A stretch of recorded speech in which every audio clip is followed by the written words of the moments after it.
Hi everyone. I feel like we have a lot of catching up to do. So I thought that today I might work on building a park and then just yap in the background, if that's okay with you. So let me get my game open and I'll show you what lot I want to build on and like kind of talk a little bit more about the plan. You know, I think one of my favorite Sims worlds of literally all time is Nordhaven from Businesses and Hobbies. I just really like the style of this space and I like how it's kind of a downtown, but like an older downtown. So I really like building here, but by default, it's got an empty 50 by 40 lot. And I've always been very intimidated by this one, partially because it's in this like slightly more modern part of town, and also just because big lots kind of scare me. I tend to prefer building smaller houses that are like super cluttered. I want to have like 7 Sims living in a 3-bedroom house. I like it when things are tiny in this game, and so when you give me a 50 by 40 lot, I'm like, whoa, I don't know what I'm gonna do with this. Normally I'd take one of these 30 by 20 or like 20 by 15 lots over anything else, but today we're gonna try and build here on Lighthouse Lookout. It's kind of in a cool spot because it's got like a parking lot nearby and it's got these cool steps leading out into the water. There's a statue.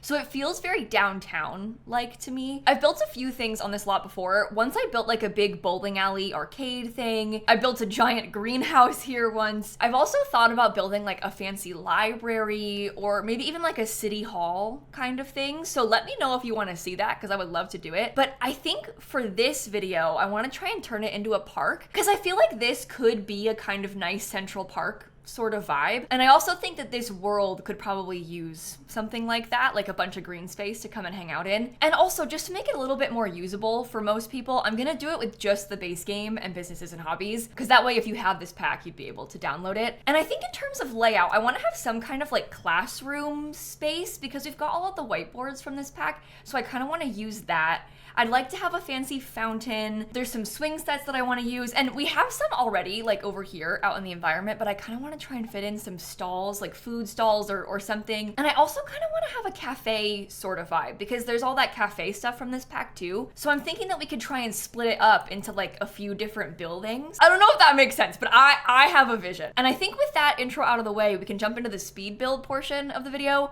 I did build this first on my Twitch channel. So I'm kind of presenting this to you as though I'm like thinking about what I'm gonna do. I did it already. But now I'm going to show you how I did it. So past me is gonna start laying out some of this stuff here and I'm just gonna start yapping because there has been so much going on recently. I think the biggest thing is that this week I did a live stream with my representative, Congressman Maxwell Frost. And you might be asking yourself, Kayla, how?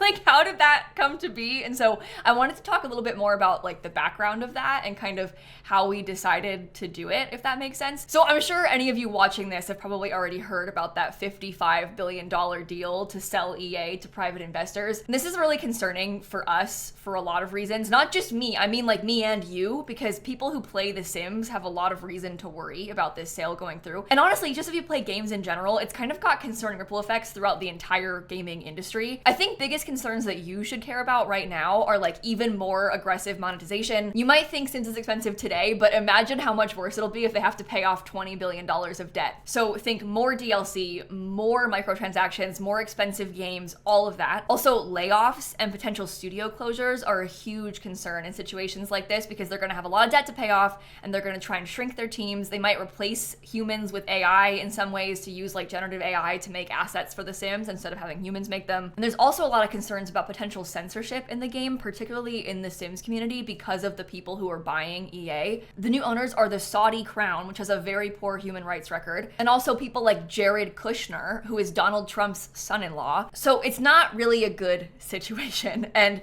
a lot of us have been very concerned about this since it was first announced a few months ago. And I've been kind of trying to think about what I can do and like ways that we can get involved with it more seriously. Because the deal has not gone through yet. It won't go through just yet. It also has to be approved by like regulatory bodies in the US government. So there are still avenues to stop the sale. And a little while ago, a bunch of US Congress members signed an open letter sort of discussing concerns about like security, US workers and US consumers, you know, stuff like that. And one of those letter signers is my representative, Congressman Maxwell Frost from Orlando. And so I thought that maybe we could try reaching out to him and asking if he wanted to go on my stream and like talk a little bit more about the deal and like ways that people can get involved. And so me and my friend Zephyr have been working with this group called the Players Alliance, and they're also sort of trying to stop the buyout. They're the ones who made the petition and stuff stuff like that. And so we kind of worked together to organize this stream, and Congressman Frost actually agreed to join me to come talk about it. Truly unbelievable. Like, I can't even wrap my head around that, as like, what, I'm streaming with a Congress member, like what? What?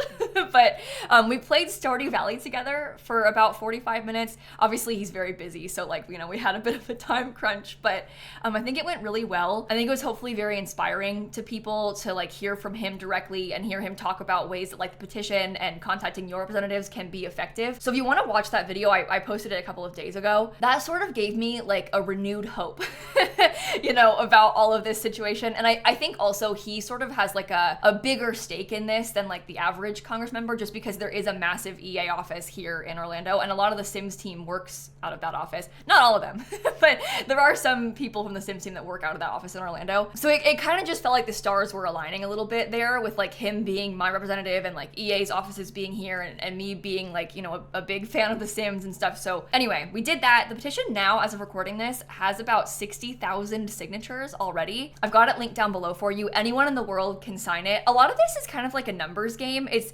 partially because we're sending it to the US government, but also I think there's a lot of value in like the new investors and also EA knowing how much public pushback there is on this. There's no benefit to any of us just like sitting around and letting this happen, right? Like, worst case scenario, it goes through and we didn't do anything, but at least we can say that we tried.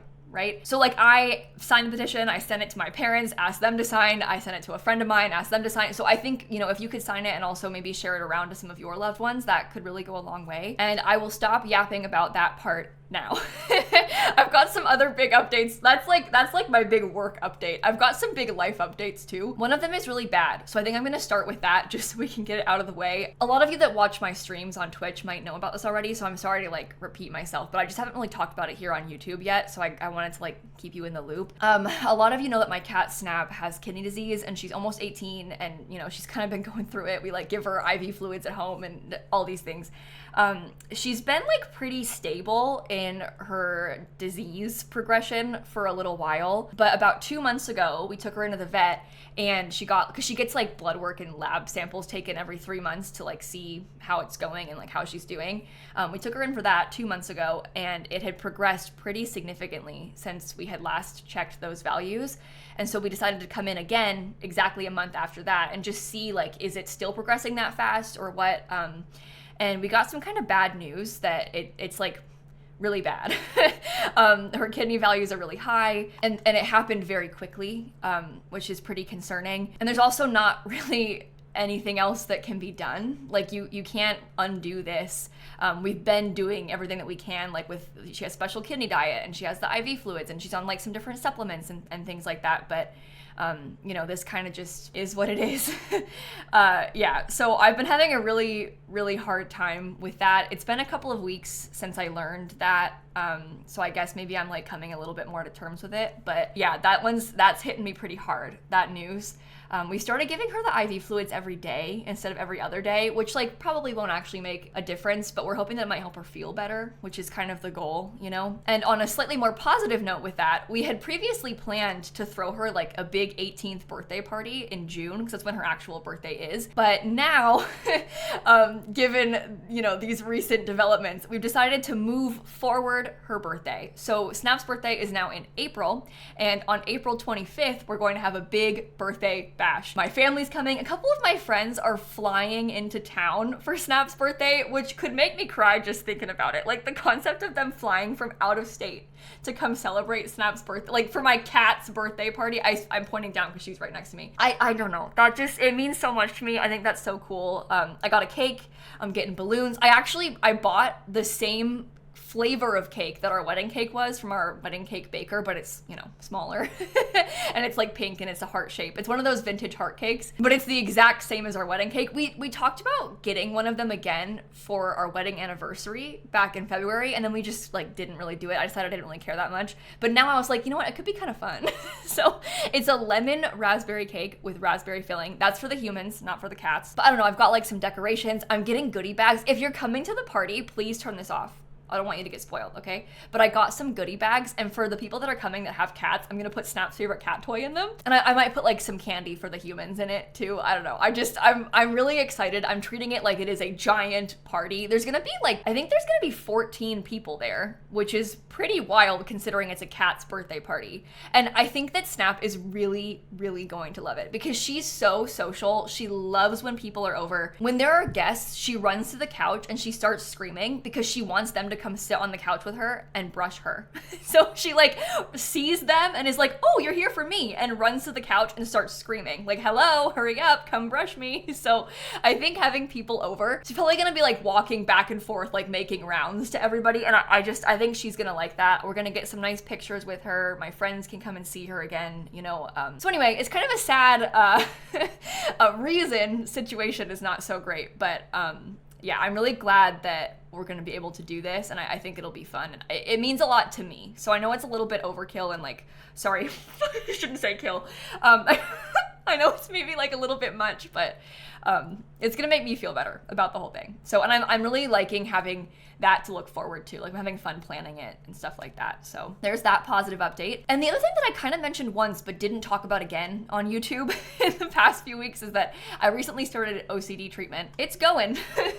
I'm really proud of myself for it, but yeah, exposure therapy is really hard and it really sucks, and you know, I'm trying to work through this. Some days are easier than others. I don't know if you or a loved one maybe has OCD, you probably relate to that. I'm working on it. I'm working on it. It's been a rough year.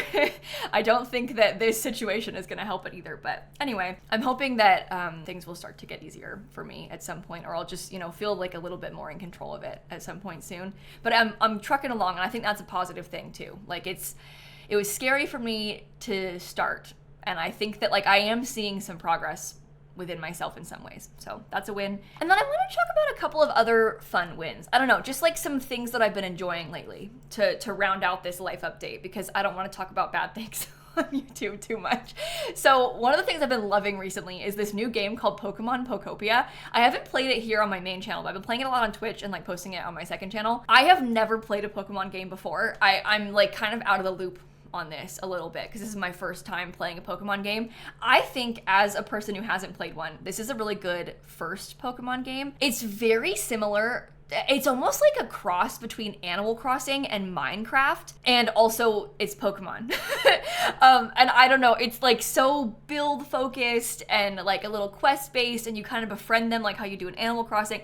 If you like either of those games, I think you would really enjoy this one. It is unfortunately a Switch 2 exclusive, so you can't play it on a regular Switch, just the Switch 2. But if you have a Switch 2, it might be worth checking out, even if you don't play Pokemon, because I never did before, and I am having so much fun. Like I really recommend it to you. It's pretty good. Also, Tomodachi Life just came out a few days ago, and oh my god, I'm having so much fun with that too. If you would like to see me post more Tomodachi Life videos here on YouTube, let me know, because I'm planning on streaming it a bunch. I never know like when to introduce new things to YouTube and like if you would care, but Tomodachi Life is a life sim, so it definitely like would appeal to almost all of you, I think. And it's so funny. It's like a really fun game. I did actually post one video playing the demo of it like last week or 2 weeks ago, so I can link that for you also if you want to check it out. But it's pretty funny. I think that you would have fun, at the very least, just watching the demo video, because it's like such a weird game, but like weird in the most positive way. And I think I mentioned this one before because I've been playing it for like a year now, but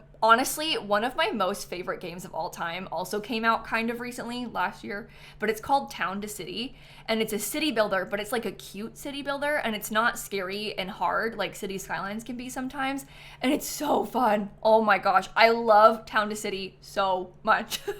I would recommend that one wholeheartedly to anybody that is watching this video. It's only on PC right now because it's still in early access, but it's so good. If you like to build in The Sims, you will love Town to City. Like, Like I guarantee you will enjoy it. So at least like look it up on Steam, see if you like the look of it, but it's so fun. And also I read 3 books this week that I kind of liked, so I wanted to mention those to you as well. One of them is called Kin. It's by Tayari Jones. It's historical fiction set in the South in the 50s and 60s, and it's a really, really beautiful book. I really, really enjoyed it. And then I read Is This a Cry for Help by Emily R. Austin, and that one is about a librarian who is struggling with a mental breakdown. I thought that it was really inspiring. It's like very much about how important libraries are and like the attacks on libraries right now.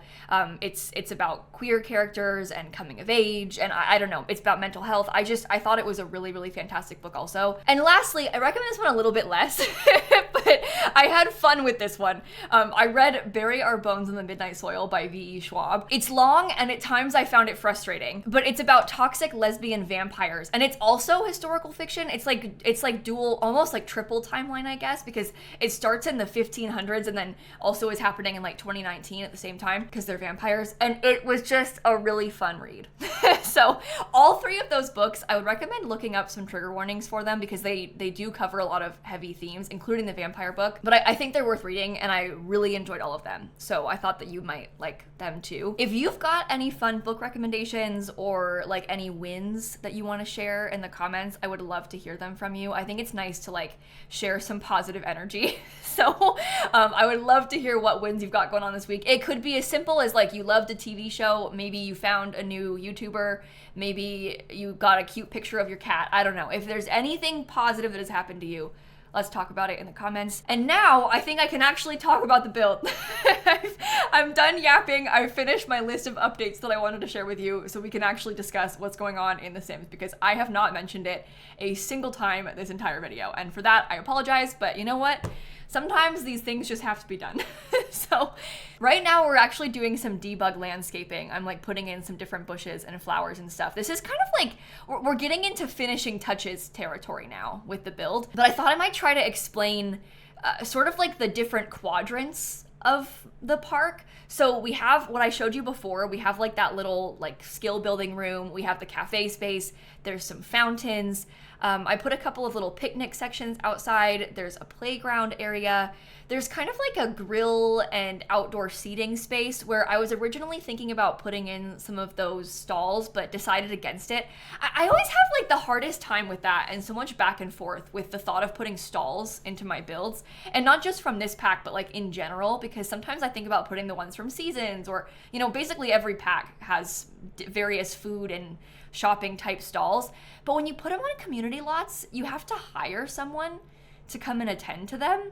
And I don't really like having to hire someone to come work here. Like, I'd rather them just be there already staffing it. And the ones that are in the environment already have people staffing them. So I tried, and then I thought, you know what, just leave the ones that are out farther away, and you can walk over there and get some food if you need them. We do have 2 bathrooms in this space. I'm bringing a sim here so I can test it and like kind of change some lighting color and stuff too, because I don't really like the lighting by default sometimes, but I put like a cork board and some music. There's some lockers. And then this room, the classroom space, I tried to make it, I don't want to call it generic because that sounds bad, but I kind of wanted it to be a slightly more generic classroom because I wanted you to be able to use it to teach any kind of class or any kind of lecture that your sim wanted to, or like hopefully maybe have somebody else teach one here. I just kind of wanted it to be like a community space. Maybe it could be rented out. This is the kind of thing where I picture like maybe different groups might rent this out for club meetings. Maybe like Girl Scouts rent this place to use it for their stuff. I just, that kind of like community space, community room is what I was going for. And then functionally in The Sims, you can use it for like hosting lectures and stuff. We do have 2 bathrooms in this space.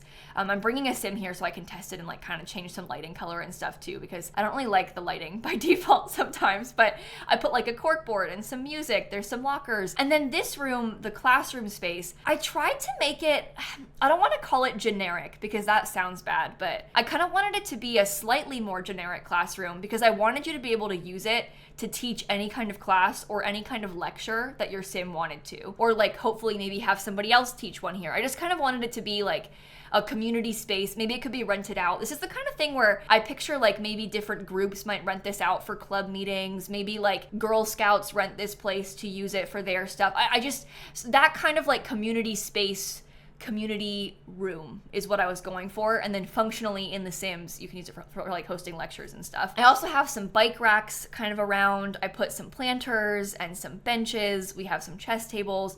So this place is fully functional as a park lot type. Oh, and you know what I did end up putting that I didn't mention just now? We don't have the actual like food stands, but I put a couple of those sales tables because, and a few packs have these sales tables. They come in like Eco Lifestyle and Crystal Creations. There's a couple for businesses and hobbies, or maybe it's just one, I don't know. But I put it in different swatches and I put it down twice here. So if you wanted, you could come here and like sell something your sim has made. You could like host a pottery sale on this lot or something like that using those. And then in the cafe, I put some bookshelves. There's an extra bathroom. There's some places to get some food and places to sit down and read. I think I have a couple of extra computers in here too. So overall, it's hopefully a very useful space to have your Sims come if you're like maybe playing a Rags to Riches challenge, or you're like early in a legacy. I don't know. I just, for me, this place is a very good use of the space and like very functional gameplay wise, because I love to come and visit places like this when I'm in early game. But I also tend to make my Sims suffer and like live with no house for a little while, or at least a very small house, so I kind of rely on having a computer elsewhere that I can come and visit. But we're kind of just doing some terrain paint and some little last minute touches. I will show you a tour of the build so you can see what I made, and I won't just like leave you in the dust with no like proper explanation of the rest of the place, because I can't talk about it all right now. I know this video is kind of weird, and like most of you probably don't care. If this is your first video of mine, you're like, who even is this girl? They're not still watching. They probably turned it off. They're like, stop yapping. I want to watch Sims. So anyway, I had a lot of fun with debug from this pack too, because I used that big water tower item, which I don't think I've had a chance to use since, and I've never really used before this either, because it's so big and like, where are you going to put it? But I used that on this park, and I thought that was kind of a fun landmark for the town, and I thought it made it look pretty fancy. That's what the fountains look like in live mode. I tried to put a bunch of them. I really like the vibes of having the fountains. I think it like really adds a lot of nice ambiance to this area. But that, my friends, is pretty much the rest of it. I'm doing some last minute putting of some fireflies down, and then I'm gonna pop back into the game now. And I want to show you a tour of the finished product so you can like actually see what it looks like. And I'll point out things that I might have missed in the video already. So as a reminder, we're on that lighthouse lookout lot in Nordhaven. If you look for it on my gallery, it's just called Nordhaven Park. I think it looks pretty cool from the gallery preview as well, because it has a lot of the rest of the environment in the picture. So it feels like it actually belongs there. Content not installed. What do you think it thinks I don't have installed? Looks fine to me. I'm also gonna bring a sim here so we can see it in live mode. Well, this is what it looks like from Managed Worlds too. Doesn't it feel like it fits in the area? I'm not trying to be like, look how good I did, but I always like it when I make a build that seems like it belongs from the map view too. Oh, let's bring Kyleson to come test it out. That's a good one. And maybe we should also make it sunny so we can see what it looks like a little bit better when it's in full action. Okay, so here's kind of like a top-down overview of the full park space. This is the front of it. So I've got this long walkway with the fountains on either side, and it kind of walks you straight up to another fountain with some grills and some seating. Over here, this is like that main skill building. So we have some chess tables, and inside there's a couple of bathrooms. And then we also have in this hallway, there's a vending machine, just like some seating. I put up this cork board so it looks like they could post community events on there. And then this is the classroom. So if you wanted, you can hold lectures. You can do lectures of anything. It's just that Kyle has no skills. So Kyle could do like perhaps a knitting or a comedy lecture if he wanted to, because those are the only skills that he has that are actually high. But I just think that's kind of fun. I think it's a nice use of the space. I also put some lockers in there, so it kind of seemed like a public space. I don't know. Random little details. Back here, these are those little stalls that I was telling you about. So you can open the inventory and you can fill it with stuff and then stock the table and actually sell things from it. I put a couple of those there. And then up in the front, I've got another one on this direction. And then this is the little cafe. I thought it was kind of cool how I used these divider walls and then some columns from this pack. I thought it made for kind of a cool like architectural feature. It's like a grayish one with the beige brick, but this is the cafe. Annoyingly, you do have to hire a vendor for this. So it's kind of the same problem like I was telling you about before, but you could tend it yourself. You can also make yourself a drink. And if you really wanted, you could hire a vendor. And this is kind of here because it like looks good and fills the space and fits the storyline. Back in this direction, We have like the big walkway kind of goes like a cross path like through the whole thing, but there are some bike racks here. This is the playground. I put a couple monkey bars. There's like the Space Monster jungle gym thing. And then we have some swing sets from Businesses and Hobbies. And then over this way, I put some picnic benches just underneath the water tower because I thought it looked kind of cute to fill it in. If I had other packs, I would have loved to have had things like hopscotch. It'd be nice if we had maybe like a real picnic blanket from Lovestruck, but instead this is a cooler that looks like a picnic basket, so you can grab a drink or some quick meals out of it. And I put some toddler toys too, so that more ages can play here.